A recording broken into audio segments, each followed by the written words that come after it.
Hey, what's going on, guys? I hope you all are doing well today. Elliot here. Welcome back to The Fragrance Well. How many of you out there are ready for the warm weather to return? We are deep off into the winter months. We have had some pretty serious cold this year. Even here in Florida, not necessarily winter cold, but it's been cold more than it's been warm since the winter season kind of got underway.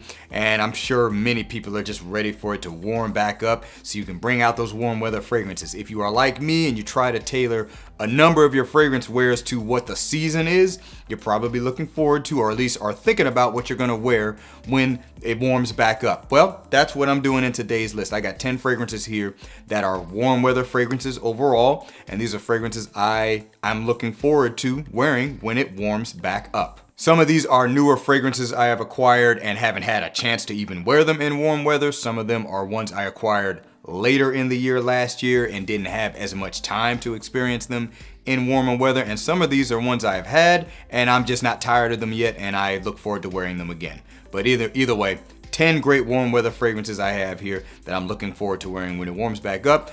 Let's get it started, but before we do, as always, hit that like button, subscribe to the channel if you haven't already, and remember to hit that bell icon and enable notifications so you can be notified when I upload new videos. Let's get into it.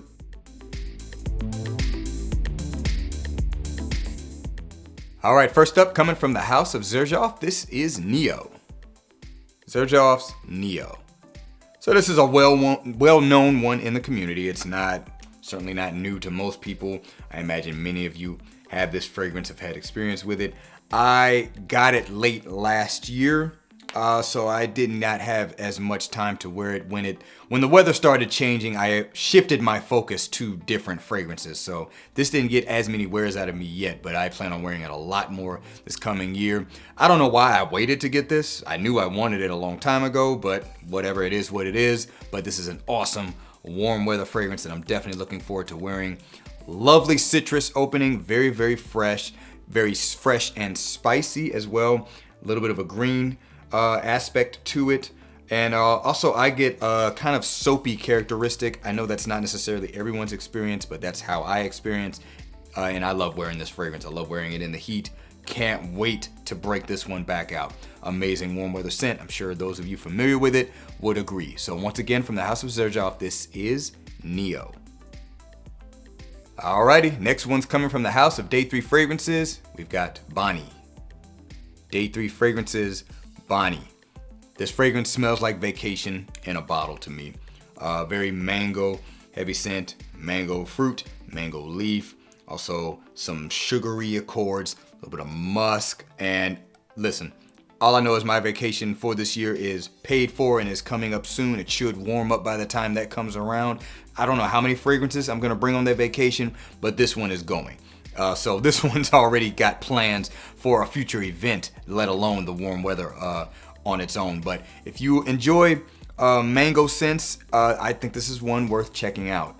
It does give mango in a way that's not ridiculously sweet or candied or anything like that. So it's kind of a green floral representation of mango, if that makes sense. Very great fragrance, and definitely just smells like it's perfect for a warm weather vacation. So once again, from the house of Day 3 Fragrances, this is Bani. All right, guys, next one's coming from the house of Arabian Oud. This is Majestic. Arabian Oud, Majestic. Now this fragrance here can definitely work in cooler temps, especially like, early spring or late fall. And my collar's been ripped off and it's stuck in the cap. I gotta be careful with this. But this one definitely has enough of a freshness to it to where I personally wouldn't mind wearing it in warm weather, especially springtime. Kind of a floral aspect to it, a little bit sweet. Features primarily a note of Divana, which is kind of balsamic and fruity and woody at the same time. And there's also a lot of woods in this, but the woods in here are light. They're not really heavy. So that's why I think this fragrance can work in warmer weather. And also this is one that I got last year during the warmer months, but I just didn't get around to wearing it as much as I wanted to. So I want to give it some more wears this coming warmer season and really kind of decide how I want to use this fragrance. But I really was intrigued by the smell, and in particular, I wanted a warm weather scent that has oud in it, and this one does. So once again, from the house of Arabian Oud, this is Majestic. All right, next one's coming from the house of Amouage, and this is Beach Hut Man. Amouage Beach Hut Man. Now, this is a very dense, fresh fragrance, so to speak. People who are familiar with this will know what I'm talking about. Primarily features some mint, but it's supported with a lot of like bitter green accords. A lot of galbanum in this, which is a very bitter green smelling resin, so to speak. There's ivy, there's moss, there's some grassy vetiver. I thoroughly enjoy the scent of this fragrance. Almost has like a barbershop vibe to it, but in a very different way, obviously. But this smells amazing to me, but I have not had a chance to wear it in warm weather because I've only owned it when it has been cooler out. So this one I need to just wear in warm weather anyway because I haven't experienced it. But honestly, it's a year-round scent for me. I would wear this at any time. Peak of summer, you know, it would be one I would go lighter on the sprays. It does pack a punch. This fragrance really pushes off of my skin, and I know a lot of other people have the same experience, but definitely one I'm just looking forward to wearing in the warm weather just to see how different it is compared to when it is cooler out. So once again, from the house of Amouage, this is Beach Hut Man. All right, next one's coming from the house of Wilhelm Parfumery. This is Morning Chess. Wilhelm Parfumery, Morning Chess. So I'm sure many of you might be familiar with this one. As far as I know, this is their most popular scent to date. And let me tell you, I've known about this fragrance for like a year and a half. I knew I wanted it. I just slept on it for some reason, and I finally got it now. So I haven't had a chance to wear this when it's been warm out. It's only been cool here since I've owned it. So number one, I need to just experience it in the warm weather. But beyond that, man, this is good. People will compare it to a Ventus. I would say the way the bergamot comes across is really the only similar aspect to a Ventus. They come across very similarly, but once you get into the crux of this fragrance, it smells nothing like a Ventus. Loads of galbanum, once again, smelling kind of bitter and green and earthy, and it mixes with the leather that's in this fragrance, and I don't know why, I love that combination. This one is almost dethroning Hacivat. It's sitting in the same room, so to speak, in terms of just a favorite of mine that kind of has that similar to a Ventus DNA, but not a Ventus. I really am impressed with this fragrance. I knew I wanted it before, but I had actually never tested it on skin, and I really experienced that a lot more vividly, so to speak, when I sprayed it on skin. So this one I've got to wear when it warms up, and it's gonna get a lot of wears out of me this year for sure. So once again, from the house of Wilhelm Parfumery, this is Morning Chess. All right, so since I mentioned it in the last fragrance segment, I might as well just talk about it now. From Nashane, this is Hacivat. Nashane Hacivat. So this one's on this list simply because this is going to be a fragrance I get some semblance of wearing out of every single year for the foreseeable future. It's one of my favorite fragrances. It's my most worn scent. I mentioned how Morning Chess is kind of sitting in the same room as this, but these fragrances are different from each other. They give me different things, so it's kind of hard for me to say, oh, that's what I'm gonna wear over Hacivat now. That doesn't give me the same thing that Hacivat gives. This is much more bright and juicy, and I love the oak moss in this. It has pineapple. There's no pineapple in Morning Chess, so it gives me something different. I just like the way it comes across, but this is a favorite of mine, and I'm gonna keep on wearing it until something comes along and makes me feel like I don't need to wear this anymore. And that hasn't happened to this point. So Hacivat, always gonna be something I wear during the warmer months and sometimes even when it's cool out. So once again, from the Shane, this is Hacivat. All right, next one's coming from the house of 8 and Bob. This is Memoires De Mustique. 8 and Bob, Memoires De Mustique. So this fragrance here gives me my neroli fix, so to speak. This is the best neroli-based fragrance, or really just bitter orange tree element-based fragrance that I have in my cabinet right now. Many would probably just go for like a neroli portofino or something like that. I also have Bulgari neroli wood, which is very nice, but it's not as good as this. This has more depth, more elements to it.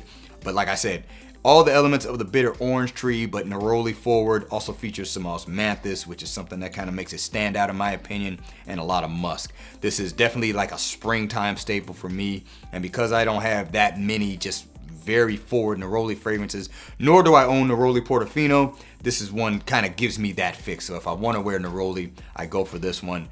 And until I get like more neroli fragrances, this one's always gonna kind of be in that in the rotation because I really do enjoy the note of neroli, especially in the springtime. So once again, from the house of 8 and Bob, this is Memoires De Mustique.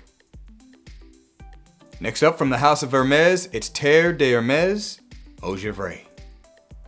Terre de Hermes Eau Givree. Listen, the opening of this, really even just the whole fragrance wear, still blows my mind. I mean, you just want to smell rindy grapefruit juice. If you enjoy that smell, this scent is a must-have in my opinion.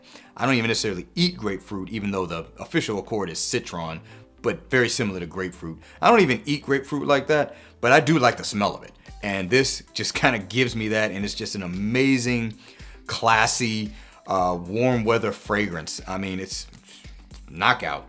Great scent. Great scent for the warm weather. And this is one of those ones where it's gonna kind of always be in the rotation. And trust me, I've got others that are not featured on this list that I feel the same way about, but that's how I feel about this one because I wore this plenty. I haven't had this for this long, and you can see it's not a big dent, but there's definitely a dent in it compared to what I normally get from like newer fragrances. But yeah, this one, it needs some more wear because I need that grapefruit juice fix. So once again, from the house of Hermes, Terre de Hermes Eau Givree. All right, next one's coming from the house of Louis Vuitton, and this is Pacific Chill. Louis Vuitton, Pacific Chill. Two things with this one. Number one, I haven't worn it enough. I got to get more wears out of this. I can't remember exactly when I got this. I want to say it was midsummer of last year, but I still want to wear this a lot more. Number two, I don't really have anything else like this in my collection. Just this myriad of juicy citrus and fruits, very lemony in the opening. Just this combination of fruity accords with this slightly kind of green base to it, kind of vegetal base to it. Fragrance is awesome. I don't have anything in my collection quite like it. So this one just needs to get more wear, and it's gonna get more wear, especially when it warms up. Really looking forward to pulling this one back out. So once again, from the house of Louis Vuitton, this is Pacific Chill. All right, and final fragrance, last but not least, from the house of Acqua di Parma, we've got Fico Di Amalfi. Acqua di Parma, Fico Di Amalfi. So this one here is primarily fig. It's like fig water. Basically has a note of fig nectar in it. There's fig wood. I would say it's a pretty good, accurate representation of what you can get from fig and fig trees, because I actually recently last year was visiting somewhere and there was a fig tree. There was a big one. I could smell the leaves, I could smell the wood, and of course I could smell the figs because they were blooming at the time, and I was just thinking of this fragrance all while I was doing it. But anyway, great warm weather scent. This is another one that's just kind of always going to at least get a couple of wears out of me when it warms up from year to year, until I get, you know, a fig fragrance that kind of does something similar, maybe better, and then I feel like I don't need to wear this one anymore. But so far, that is not the case. And anytime I want just refreshing, juicy fig as my scent profile to, you know, kind of counter that warm weather, this one is a great one to go to. So it's always kind of be in that rotation until further notice. So once again, from Acqua di Parma, this is Fico Di Amalfi. All right, guys, we have come to the end of this list. That's going to do it for this video. Leave down in the comments below if you are like me and you're already kind of planning out what you might want to wear once the weather warms up. Let me know down in the comments below some of the fragrances you are looking forward to wearing. Look forward to seeing what you guys have to say. I appreciate you guys watching all the way until the end. Remember to be well and smell well, and I will see you in the next episode of The Fragrance Well. Have a good one.